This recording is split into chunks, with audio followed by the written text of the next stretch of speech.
Hi, I'm Heyzeus, and I imagine that most of the people watching right now probably remember how the AUG completely dominated CSGO and IM Katowice 2019, so much so that it was used roughly 3 times as much as the M4A4 and actually appears to have skewed the game in favour of the CT side. What you probably don't remember though from that tournament is the M4A1S, because it basically wasn't used at all, and crazy quinky dink, a week and a half after the tournament ended, Valve buffed the M4A1S and increased the price of the AUG. It's almost like they saw the same stats and thought there might be some balance issues. Now, I've already done a video on the M4A1S. I may have gone a bit overboard with the innuendo on it, but I think the basic point was fine. Now that this gun can go for longer, it's got a modest but dignified place in the competitive meta again. But if the M4A1S's star is rising, well, clearly, someone else's star must be falling to create space for it, and given the AUG just had a price increase, well, I think we have a pretty obvious candidate for this, and this is going to be the main focus of this video. We're going to have a look at just what this price increase has done to the AUG, and since I'm a skins YouTuber, what it's done to skins as well. Now, figuring out the impact on the meta in the pro scene took me all of about 5 minutes, because HLTV literally gives you the stats, and I've slapped those into this graph here. Now, the results speak for themselves. As you can see, the AUG's usage, which by the way, the buff happened during WESG, the AUG's usage has dropped by about a quarter, and this has gone to the M4A1S and the M4A4, which hasn't completely disrupted the competitive meta, but it has at least left a place for each CT rifle, which I can only imagine is what Valve intended. Now, this gives us a very good image of what's going on at the pro level. It's very straightforward. There isn't even that much need for analysis, but it doesn't really tell us anything about what everyday players are doing. Are they doing the same thing? Are they doing something different?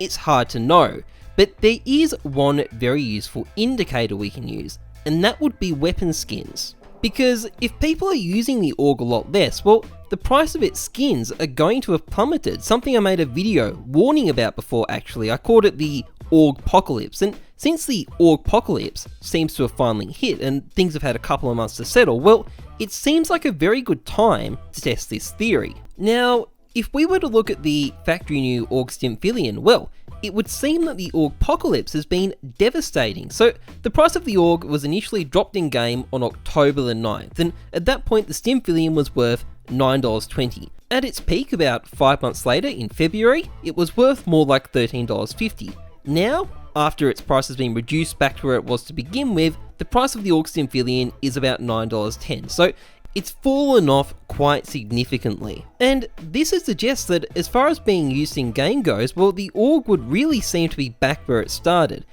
Except, having been through a bunch of other AUG skins, I think this one might be an outlier. If we look at the factory new AUG Aristocrat, for example, yes, its price has dropped off, but it's still worth close to double what it was worth before the initial update in October, and the factory new AUG Fleet Flock tells a similar story. It was worth almost $30 before the nerf, a fucking ridiculous price for such a garbage looking skin, but even still, it's close to 3 times the price it was in October, and the factory new Sid Mead is even better still. Sure, it's gone down from $19.50 to $15.50, but that's a far cry from the $5 it was worth back before Valve started tinkering with the AUG's price.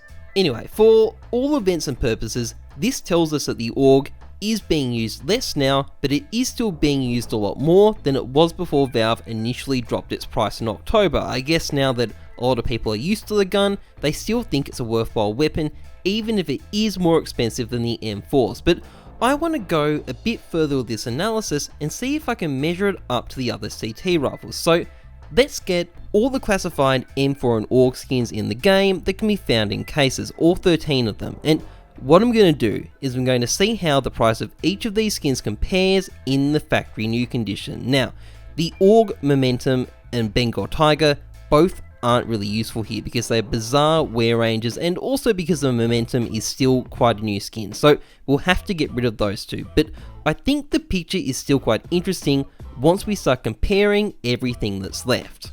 So if we update the picture on screen here a little bit, I think the outcome is quite interesting, and Just so there's no confusion, these are factory new StatTrak skins and the price is in US dollars. Now, the first thing I suddenly noticed is that the M4A4 skins are miles more expensive than the AUG and M4A1S skins, while as the AUG skins look like they're just slightly more expensive than the M4A1S, which immediately suggests that the M4A4 is the most used CT rifle in matchmaking, while the M4A1S is the least and the AUG is in the middle. But there are some factors here that do narrow the gaps.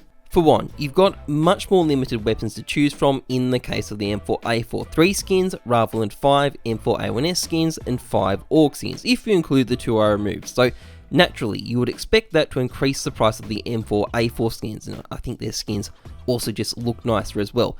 Meanwhile, a lot of those M4A1S skins are from particularly popular cases, particularly the Decimator and the Atomic Alloy, so having this abundance of skins is going to push the price of that weapon down. And once you consider those two factors, one pushing the M4A4 down and one pushing the M4A1S up, well, it makes me wonder whether we're actually close to parity between these 3 rifles in matchmaking, probably with a bit of a skew still towards the M4A4.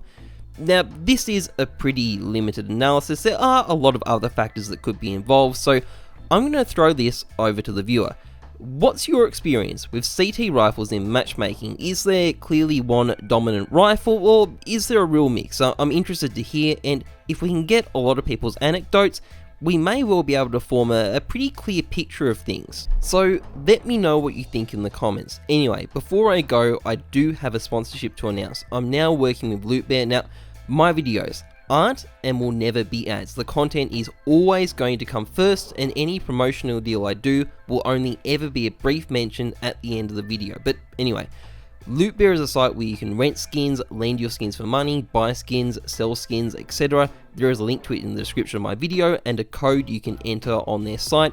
This will give you a discount on their Prime subscription service and also allows you to support this channel if you're using Loot Bear services. So if that interests you, maybe check it out.